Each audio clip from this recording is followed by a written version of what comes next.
بسم اللہ الرحمن الرحیم۔ محترم ناظرین حضرات، رمضان المبارک جیسے مقدس مہینے کی آمد ہے، تو اس سلسلے میں ہمارے ذہنوں میں کچھ باتیں آتی ہیں کہ اس رمضان المبارک سے پہلے ہم اس ماہ مقدس کا کس طرح استقبال کریں اور کیا چیزیں کرنی چاہیے اور کن چیزوں سے اجتناب کرنا چاہیے۔ تو محترم، رمضان المبارک سے پہلے جو کام ہمیں کرنے ہیں ان کاموں کو ذہن میں ازبر رکھنا چاہیے اور ان پر ابھی سے عمل کرنا شروع کیجیے کہ رمضان المبارک کے جو ثمرات ہیں، جو فوائد ہیں، وہ ہمیں اچھی طرح مل سکے۔ تو سب سے پہلے یہ بات ذہن میں رکھیں کہ رمضان المبارک کی تیاری کرنی ہے، لیکن عموماً چونکہ ہم تیاری کا مقصد یہ سمجھتے ہیں کہ صرف میسیج چلا کر اور ایک دو ویڈیو شیئر کر کے، اور ہم سمجھتے ہیں کہ رمضان المبارک کی ہم نے خوشخبری اور آمد کی جو خوشخبری ہے وہ ہم نے سب کو دے دی، گویا کہ ہم نے حق ادا کیا۔ تو عرض یہ ہے کہ صرف میسیج وغیرہ چلا کر اور ایک دو ویڈیو سینڈ کر کے رمضان المبارک کی تیاری نہیں ہے، بلکہ ہمیں وہ کام کرنے ہیں جن کی فہرست میں ابھی آپ کو بتانے چلا ہوں۔ تو سب سے پہلے تو رمضان المبارک سے پہلے روزے کا اہتمام، لیکن چونکہ اب رمضان المبارک بالکل قریب آ چکا ہے،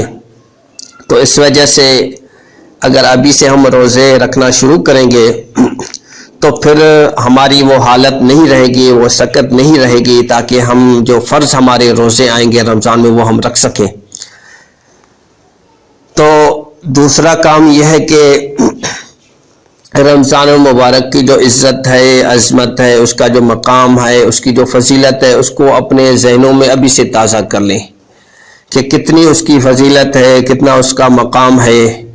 کیونکہ جس چیز کی عزت اور عظمت اور مقام تازہ ہوگا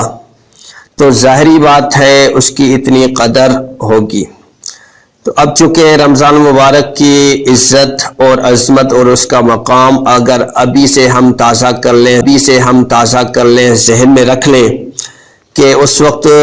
کتنے فوائد ہیں اور کتنی فضیلتیں ہیں، تو میں سمجھتا ہوں کہ ابھی سے ہی ہمارے ذہن ہمیں تیار کریں گے کہ کب رمضان المبارک آ رہا ہے۔ تو پہلے تو اس کی فضیلتیں اور اس کے مقام کو اپنے ذہنوں میں تازہ کر لیجئے۔ دوسرا ظاہری بات ہے کہ رمضان المبارک میں بھی روزگار اور معاشی حالات سے مقابلہ کرنا پڑتا ہے، تو ابھی سے ہی فہرست بنا لیں کہ مجھے کتنا کام کرنا ہے اور کتنا نہیں کرنا ہے۔ اپنا کاروبار ہے یا روز دہاڑی پہ کام کرنے والے ہیں یا سرکاری جاب ہے یا کام اس طرح کا ہے، تو ابھی سے ہم اس کو ذہن میں رکھ لیں کہ کتنے بجے سے کتنے بجے تک مجھے ڈیوٹی کرنی ہے، لیکن حلال ڈیوٹی ہو، صحیح ہو، جائز ہو، یا اگر اپنا کام ہے تو کب سے کب تک کرنا ہے اور کیسے، تاکہ میرا جو معاشی زندگی ہے وہ بھی چلتی رہے، اور اس کے علاوہ رمضان مبارک کے جو ثمرات ہیں وہ بھی میں سمیٹنے کی کوشش کروں۔ تو ابھی سے اپنے کام کے ایک فہرست بنا لیں کہ کب سے اور کیسے کام کرنا ہے اور کتنے بجے تک کام کرنا ہے، تاکہ بقایا وقت ہم عبادت میں گزار سکیں۔ دوسرا یہ ہے کہ جو بری عادات ہیں، برے کام ہیں، ان کو ابھی سے چھوڑ دیں، کیونکہ اگر ابھی سے ہم نہیں چھوڑ سکیں گے، عین رمضان مبارک جب مہینہ آئے گا اس وقت چھوڑنا ہمارے لیے اور مشکل۔ چھوڑ تو سکیں گے لیکن وہ مزہ نہیں آئے گا۔ تو اس وجہ سے ابھی سے ان بری عادات اور برے اخلاق اور اگر اس طرح کی برائیاں ان کو ابھی سے چھوڑنے کا پختہ ارادہ کریں، عزم کر لیں۔ اور اس کے بعد دوسرا یہ ہے کہ جو بھی کام ہمیں چھوڑنا ہے برا کام تو اس میں اپنی محنت سب سے پہلے ہے، اپنی کوشش پہلے، اس کے بعد اللہ کی توفیق ہے۔ تو اس لیے ساتھ ساتھ میں اللہ تبارک و تعالیٰ سے ابھی سے دعائیں مانگنا شروع کریں، الہ العالمین میں یہ کام چھوڑنا چاہ رہا ہوں، اس برائی کو ختم کرنا چاہ رہا ہوں، تو آپ مجھے توفیق دیں کہ میں اس برائی کو دوبارہ نہ کر سکوں۔ تو ساتھ میں اللہ تبارک و تعالیٰ سے رو رو کے دعائیں مانگیں۔ اس کے بعد یہ ہے کہ مسنون دعائیں ہیں وہ ابھی سے یاد کرنا شروع کر دیں، کیونکہ مسنون دعائیں ایسی ہیں جو ہماری زندگی کی حفاظت بھی کرتی ہیں۔ تو ظاہری بات ہے بہت ساری ایسی مسنون دعائیں ہیں جو روزمرہ کام آتی ہیں، کھانا کھانے کے بعد کی، سونے کے بعد اٹھنے کی، اسی طرح اور بھی دعائیں ہیں، مسجد میں داخل ہونے کی، مسجد سے نکلنے کی۔ یہ ابھی سے آپ یاد کرنا شروع کر دیں تاکہ رمضان مبارک میں ہم مسنون دعائیں بھی پڑھ کے اس کی بھی جو فضیلت ہے، اس کے بھی جو ثمرات ہیں وہ سمجھ سکیں۔ اس کے بعد ظاہری بات ہے کہ ابھی سے گناہ چھوڑنے کا ارادہ تو کیا ہے، لیکن توبہ لازمی کریں۔ الہ العالمین یہ جو میں گناہ چھوڑنے چاہ رہا ہوں، الہ العالمین یہ برے کام جو میں نے کیے ہیں، کئی عرصے سے الہ العالمین توبہ استغفار کرتا ہوں اور میں کسی طرح بھی ان کو کرتا رہا، الہ العالمین میں ابھی اپنے گناہوں پر ندامت اختیار کرتا ہوں، پشیمان ہوتا ہوں، تو الہ العالمین مجھے بخش دے۔ تو گویا کہ چھوڑنے کے ساتھ ساتھ اپنے گناہوں کی بخشش، اور اس کے علاوہ ظاہری بات ہے کہ ہم توبہ استغفار اس لیے کریں تاکہ رمضان مبارک کا جو مہینہ آ جائے اس میں ہم پاک اور صاف ہو جائیں۔ ایسے نہ ہو کہ رمضان مبارک کا مہینہ آئے ہم گناہوں کی دلدل میں پھنسے ہوئے، ہمارے سر پہ ہزاروں گناہ ہوں، تو گویا کہ پھر رمضان مبارک میں وہ گناہ ہمیں وہ مزہ سمیٹنے نہیں دیں گے۔ اس وجہ سے ابھی سے توبہ کریں تاکہ ہم پاک اور صاف ہو جائیں۔ اس کے بعد ہے کہ ظاہری بات ہے رمضان مبارک جو مہینہ ہے وہ اس کی جو عزت اور عظمت ہے وہ قرآن مجید کی وجہ سے ہے۔ تو ظاہری بات ہے اس مہینے میں قرآن مجید نازل ہوا، تو ذہن میں رکھیں کہ اس قرآن مجید کو صرف پڑھنا نہیں ہے، یہ بات ذہن میں رکھیں۔ قرآن مجید ہم 11 ماہ پڑھتے ہیں، پڑھتے رہتے ہیں، لیکن قرآن مجید جس مقصد سمجھنے کے لیے آیا ہے اس کو کبھی ہم نے سوچا تک نہیں ہے۔ تو ابھی سے ہم قرآن مجید کو سمجھنے کی کوشش کریں۔ اس طرح ہے کہ بہت سارے ایسی ویڈیوز ہیں، ایسے آڈیوز ہیں جس میں ترجمہ ہمیں سکھایا جاتا ہے، اس طرح کی کلاسیں ہیں جس میں ہمیں ترجمہ سکھایا جاتا ہے۔ آج کل ہر چیز مہیا کی جاتی ہے، تو ابھی سے ہم ان کو دیکھ کر اور آڈیو یا ویڈیو، تو یہ چیزیں دیکھ کر سن کر ابھی سے ہم قرآن مجید کو سیکھنے کی کوشش کریں۔ اور یہ بات ذہن میں رکھیں قرآن مجید کے جتنے بھی الفاظ ہیں اس میں سے 80% الفاظ ایسے ہیں جو ہمارے روزمرہ اردو میں استعمال ہوتے ہیں۔ گویا کہ قرآن مجید سیکھنا ہمارے لیے آسان ہے، تو جو الفاظ ہمارے اردو میں استعمال ہوتے ہیں گویا کہ قرآن آدھے سے زیادہ ہمارے لیے آسان ہو گیا، تو باقی جو 20% الفاظ وہ بھی بار بار آتے ہیں جس کی وجہ سے 1 دفعہ 2 دفعہ 3 دفعہ نہیں آئیں گے تو آگے جا کے وہ ہمارے لیے آسان ہو جائیں گے۔ تو ابھی سے قرآن مجید کو سمجھنے کی کوشش کیجئے، سیکھنے کی کوشش کیجئے، چلے مکمل نہیں ہو سکے گا لیکن جتنا ہو سکے۔ لیکن اس کے ساتھ ساتھ ایک اور کام کرنا ہے، نماز جو روزانہ ہم پڑھتے ہیں 5 وقت پڑھتے ہیں، لیکن اس 5 وقت میں سمجھتا ہوں کہ وہی الفاظ بار بار استعمال ہوتے ہیں۔ ہر رکعت میں الحمد شریف پڑھتے ہیں، سنتوں میں پڑھتے ہیں، اور کوئی صورتیں پڑھتے ہیں، تحیات پڑھتے ہیں، تو یعنی گویا کہ ایک الفاظ اگر کہیں کہ دن میں ہم 20-30 مرتبہ پڑھتے ہیں لیکن کبھی ہم نے اس کا ترجمہ نہیں سیکھا، تو ابھی سے روزانہ 1-2 الفاظوں کا ترجمہ ذہن میں رکھیں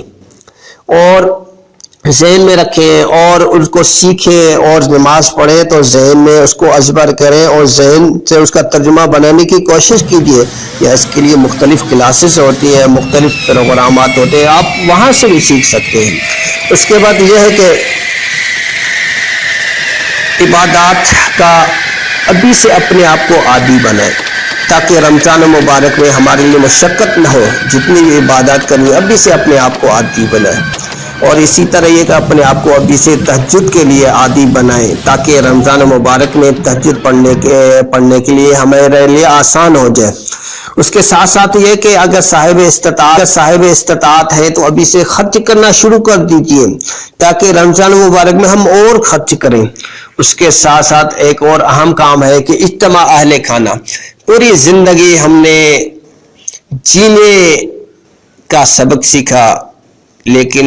اس دفعہ ہم اپنے گھر والوں کو مرنے کا سبق سکھائیں کہ ہمیں مرنا بھی ہے اور دوسری زندگی بھی آنی ہے، وہاں کے لیے بھی ہمیں تیاری کرنی ہے، لیکن ہم نے مکمل گھر والوں کو یہی سکھایا کل کیا کھانا ہے، کیا نہیں کھانا ہے، کیا ہونا چاہیے، کیا نہیں ہونا چاہیے، یہ ہوگا تو اس طرح ہوگا، یہ نہیں ہوگا تو ہمارے لیے اس طرح کی مشکلات۔ لیکن اس دفعہ ہم اجتماع اہل خانہ کر کے اپنے گھر والوں کو بٹھا کے مرنے کے بعد جو زندگی ہے اس کے بارے میں سکھائیں، مرنے کے حوالے سے ہم اس کو بتائیں کہ ایک دن ہمیں مرنا بھی ہے، تاکہ یہ گھر والے ہمارے لیے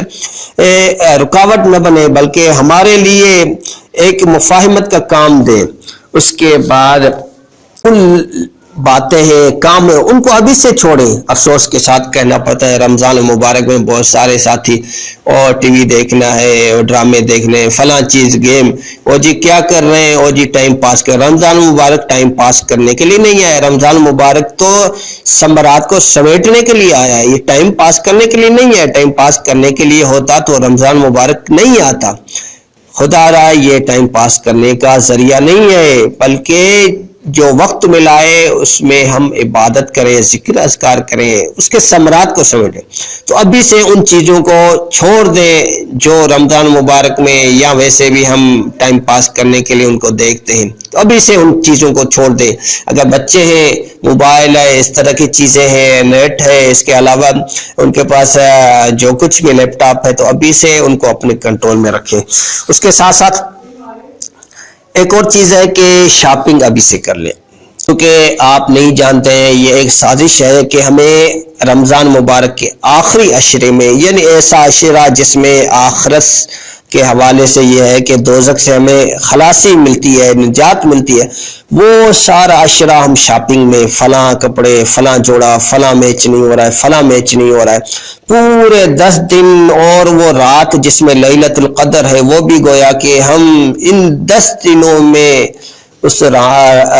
راہ سے بھی محروم ہو جاتے ہیں، فقط اپنی شاپنگ کے لیے، اپنے کپڑوں کے لیے۔ ابھی سے شاپنگ کر لیں، کوئی ضروری نہیں ہے کہ اسی ٹائم کرنا ہے، ابھی سے کر لیں۔ اور اس کے ساتھ ساتھ یہ ایک بات ذہن میں رکھیں کہ افطاری جو ہوتی ہے یہ رمضان مبارک کھانے پینے کے لیے نہیں آتے، ہم ٹھیک ہے سحری کر لیے، اس کے بعد ہم نے دوپہر کو نہیں کھایا، لیکن افطار کے وقت ہم اتنے لوازمات اکٹھے کر لیتے ہیں، گویا کہ رمضان مبارک کا روزہ ہم نے رکھا ہی اس وجہ سے کہ ہر چیز کھانی ہے، تو فائدہ تو نہیں ہوا۔ اور پھر ہمارے گھر والے بھی وہ آخری وقت جو دعا کا ہوتا ہے جس میں اللہ تبارک و تعالیٰ دعا قبول کرتا ہے، وہ بھی ہمارے جو گھر والے ہوتے ہیں، ہماری جو بہن بھائی ہوتے ہیں، ہمارے جو گھر والی ہوتی ہے، وہ ان لوازمات کو بنانے میں وقت ضائع کر دیتی ہیں۔ تو خدا را ابھی سے اپنے آپ کو تیار کر لیں، اپنے گھر والوں کو بھی تیار کر لیں کہ یہ پھل فروٹ کا وقت نہیں ہے، یہ لوازمات کا وقت نہیں ہے، تو گویا کہ افطاری کے وقت دعا کا اہتمام کریں۔ اور ایسی چیزیں افطار آپ چھوٹی چیزوں سے کر لیں تاکہ ان کا بھی ٹائم جو ہے عبادت میں گزر جائے، وقت میں گزر جائے، اس کے بعد کر لینا، مغرب کے بعد کر لیں۔ اور ضروری بھی نہیں ہے کہ اگر ہم نے 11 ماہ کھایا پیا اس مہینے اگر ہم نے کچھ نہیں کیا تو کوئی ہمارے لیے قیامت آ جائے گی، کبھی بھی قیامت نہیں آئے گی۔ تو خدا را جو یہ افطاری کا وقت ہوتا ہے یہ ضائع نہ کریں۔ اور افطاری کے وقت خصوصاً یہ جو ٹی وی پر جو ڈرامے آتے ہیں، فحاشی اور یعنی کہ ڈرامے، یہ ہمارا وقت ضائع کرنے کے لیے، ہم تو دیکھتے ہیں وہ انعام مل رہا ہے اور سوال جواب ہو رہے ہیں، تو خدا کے بندو یہ افطاری کا ٹائم دعا کا ہوتا ہے، دعا اللہ تبارک و تعالیٰ سے اپنی دعائیں منوائیں، قبولیت کا وقت ہوتا ہے، وہ ہم ٹائم ضائع کر لیتے ہیں۔ تو خدا را اپنے گھر والوں کا ٹائم ضائع نہ کریں، خود بھی نہ کریں، تو ان چیزوں کا خاص اہتمام کریں، خاص خیال رکھیں۔ اللہ تبارک و تعالی ہمیں رمضان مبارک کے تمام روزے رکھنے کی توفیق عطا فرمائے، اس کے ثمرات کو سمیٹنے کی توفیق عطا فرمائے، اور اللہ تبارک و تعالی رمضان مبارک میں صحیح عبادت کرنے کی، اور آخری بات ہے جتنی بھی عبادت کریں، جو کچھ کریں، ریاکاری نہ ہو، اخلاص کے ساتھ کریں، اللہ کے لیے کریں، ریا کو قریب آنے نہ دیں۔ اللہ تبارک و تعالی ہم سب سے دین اسلام کا کام لے، اللہ تبارک و تعالی ایمان کی حالت میں موت عطا فرمائے۔